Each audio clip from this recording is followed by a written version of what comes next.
Well, hey there, everybody. Welcome back to the channel. I'm Adam. Thanks for hanging out with me again today. So I had a subscriber reach out and asked if I could demonstrate the score and snap method on Lexan. So it's not an easy one to show on camera, especially on the body itself, just because when you're doing it, you're kind of all up in it. So it's hard for me to be able to have a camera sitting here with the body sitting here and, you know, doing things like this with these old eyes. It's just the way it is. So I have pre-scored this body, and I have a few scraps of Lexan here to show up close. So if you guys aren't familiar, this is the little Suzuki Jimny body that is designed to go on the WR2 chassis. So think Wild Willie 2, those type of chassis. So it's a very small body, and there's not a whole lot going on to it, but the score and snap method is my preferred way of doing it for a couple different reasons. One is you get nice, smooth, clean wheel arches and usually nice, clean cuts, straight cuts around the body. Sure, you may have to sand a little bit and, you know, smooth something out. You know, not everything is always going to come out perfect. So if I'm using the hobby scissors to cut things out, oftentimes it will chew up the protective film over the outside of the body, depending on how your angle is. And sometimes you can actually goof up and scratch the inside of the body pretty good with the end of the scissors if you're not paying attention or you're bending it to try to get around the wheel well. I just don't prefer using these. Once I learned the score and snap, so much easier. It works on really, really thin Lexan and really, really thick Lexan. Now, be careful on very, very thin Lexan, especially old bodies. Very, very, very light touch is all you need to score that Lexan. You flex it a little bit, it will snap right there on that cut and you'll be good to go. You do not have to push hard on these. Even on thick Lexan, like this is the flat part of the bottom of the mold where it flares out. So this is the thickest anywhere on this body that this will be. And I'll show you guys up close that this stuff does not take a whole lot of pressure to, you know, score and snap. The other thing is, anytime you're cutting, do not cut over your fingers. Have your fingers behind the cut, supporting the body, cut, move your fingers, cut, move your fingers, that type of stuff. Now, when I say cut, move your fingers, cut, move your fingers, you're going to make a cut. You're going to leave the hobby knife right there. You're not going to pick it up. Then slide your fingers underneath to support it, and then cut, slide them back, cut, slide them back. So this never comes off the body. That way you get a nice, perfectly straight line. There's no stops, no starts to where it'll snag when you go to cut it. When you go to snap it. Same thing with the wheel arches. Now with the wheel arches, 99 out of 100 times, I'm not moving this much. I'm actually kind of moving the body around as it goes around. Because if you're trying to do this, odds are you're going to cut high, low, high, low, high, low. When you're cutting, you cut a little bit, and then you kind of reposition the body with the tip of that razor blade still in your spot. And then you continue cutting, and then you continue cutting. Now, this little pinky is a godsend when you're cutting, because that is bracing and steadying this hand. So you're not doing this with the top of the razor knife, because every time you lean the knife left to right, your tip of your knife is going to have a tendency to start going this way or this way, kind of following that lean. Or if you're twisting the knife, you know, you're starting like this and you start twisting it, well, your cut's going to want to follow that twist. So generally I'm holding the knife in the same position and using that pinky to brace myself. Anyway, let me get the camera moved over and we'll show you up close a little bit better how to do this. All right, so now we have the overhead, and let me get cutting mat out here so you're not staring at the shiny thing. All right, so this is going to be our little test piece. Now, I know it's going to be a little hard to see, you know, it's crystal clear, but you're not trying to cut through the Lexan. All you're trying to do is put a little tiny score line in it. Now, I don't know if you should be able to see that little tiny score line in there. That is all you need. All it needs is a weak spot here, and it will snap right along that little line. Now, I cut it on the wrong side. Should have cut it on the masking side, which we'll do that on this one. So let's see, masking side is on this one. So quick snap, quick score. Like I said, you're not trying to cut through the Lexan. All you're trying to do is put that nice, perfect little scratch in there, and then you flex it, and it just pops right on that seam. So now you have a very, very straight, sharp edge cut. Now this, like I said, you're doing curves. You're not trying to cut all the way through it. So now we have like a little S-curve in there. Now you can't just, you know, break it straight. So what you want to do is just start flexing it, and it will start to develop a little crack. And just slowly work it back and forth, and then that little crack will free up, and then you can start working on this angle. And you got that free, and then pow. So now you just have a nice, I mean, obviously it's not a perfect cut because I was just, you know, eyeballing it. But again, this is the thickest your Lexan is going to be. It's, you know, this is the full thickness of the Lexan. Once it draws out over the mold, it gets a lot thinner.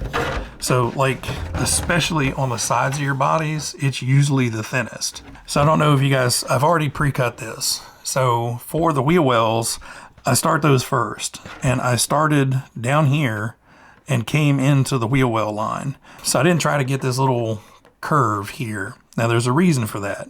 I put a straight cut here and a straight cut here, and we'll snap out this whole wheel arch, and then we'll come back and snap this out. Now the reason I did not make that little curve is you're trying to cut with just the very tippy tip of that X-Acto knife. And when you start going around a curve, you have a tendency to cut and then curve the knife. And the problem with that is once this little tiny tip is buried inside that plastic, you start to curve the knife.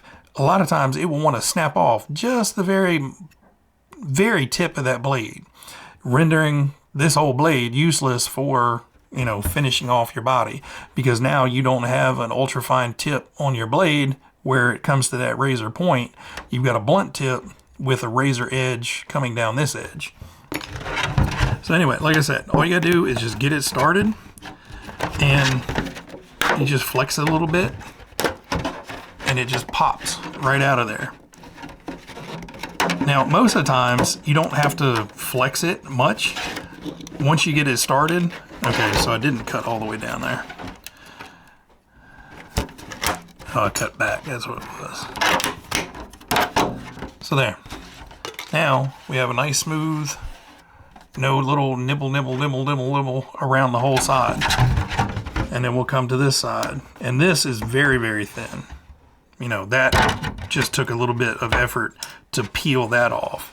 Now, again, this is very, very thin. So you may get a little bit of wandering, because as you're cutting this, the body is flexing because the Lexan is so thin.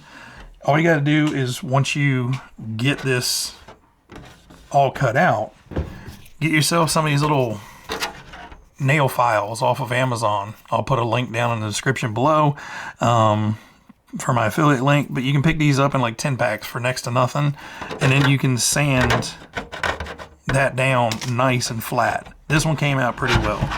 But again, you just have to give it a little bit of flex, and then you can just work that cut right around. So like I was telling you before, if you start your cut here and you never pick up that knife and you go all the way around, well, there's no place in here where there's a stop and a start. It's one continuous cut. Even though you did stop cutting for a moment, your knife never left, and then you continue to cut. That way you can peel it off in one big, nice, easy swoop. Now, these corners back here are a pain because you have a nice flat here and a nice flat back here, and you're trying to go around the corner. A lot of times I will take the hobby knife and I'll actually rock it around the corner. And once I have that cut, so I literally just rock it back and forth, put a little bit of pressure on it, and then I'll slide the knife to where the tip is back into the groove, and then I'll cut down the groove with the knife. So like I said, this is going to be a little bit more tougher just because of the thickness of the plastic. So I'll have to work it a little bit more. And then popped. and then just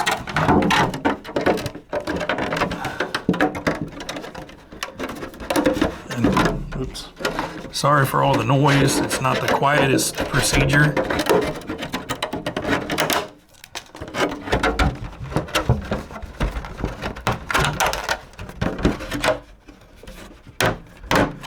But like I said, if you didn't make one continuous cut, I wouldn't just be able to peel it out like that. It may have like little hang-ups in there that it wouldn't want to peel out as easily.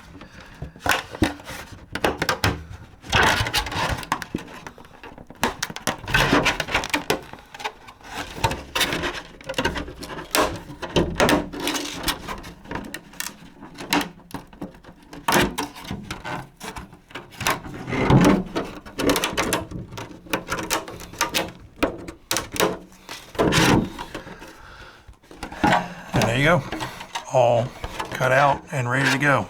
This stuff is a little bit thinner, especially like down in here where it's got a lot of pull. But again, you don't want to cut with your fingers underneath of it. Just you want to hold your finger to the side, and your blade will want to follow in the little indentation. Well, it drifted off there at the end just because I wasn't really trying. But again, doesn't take a whole lot to do the score and snap. Now, obviously, if you can put it on a bench and get a nice, perfect little straight line on it, then there you go. All right, so I'm going to jump back out and we'll finish this off. So, yes, it sounds intimidating. You know, yes, you could technically ruin your body. Yes, you could cut yourself. But I have ruined more things with this than I have with this. And one more final tip for you guys: do not buy junk razor blades. I've got some Jetmore 100 pack of carbon steel blades. Yeah, those suck. The reason they suck is when they're ground, they grind the bevel on there, and one stone is usually ahead of the other stone. So when the grind finishes on one side, it is still being ground on the other side, and it leaves a little tiny hook. And I'm talking microscopic little hook on the end of that blade. So when you're cutting out stickers, decals, whatever you want to call them, you don't really notice it. But when you're cutting out the plastic, you want a very nice, perfectly honed tip on that blade. And X-Acto blades, there's some other really high-end blades out there that are great.